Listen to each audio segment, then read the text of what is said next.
police in and around this occurrence in Marshfield was shown photo identifications, and they were unable to identify my fellow. So they had truly nothing other than a particular Corolla automobile somewhat associated with the scene, and then he's picked up in an adjoining town the very next day and is cooperative with the police from the beginning. They talked about certain weapons that were utilized.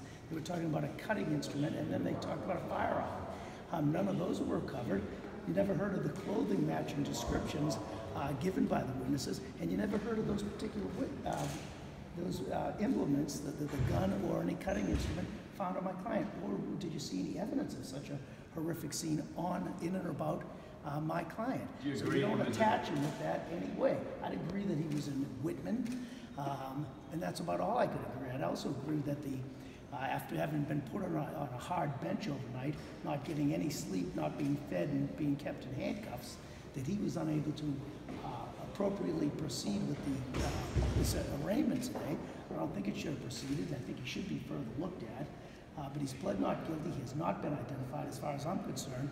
After a vigorous, zealous investigation by my team, we'll see where we go in this. But as far as I'm concerned, this is still, as some would refer to as a whodunit.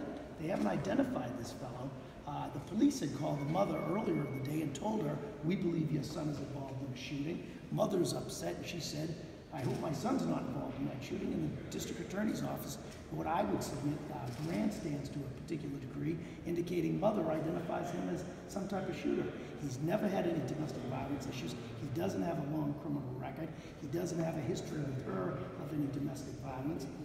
So it's tenuous at best, his connection to this, other than months before, they don't even have them communicating with one another or her obtaining a restraining order. None of that. So do you dispute the 911 call where the victim herself allegedly identifies him as the attacker? She identifies my ex. She was married to a fellow for better than 20 years with children. She says my ex. There's nothing further than that to identify my client.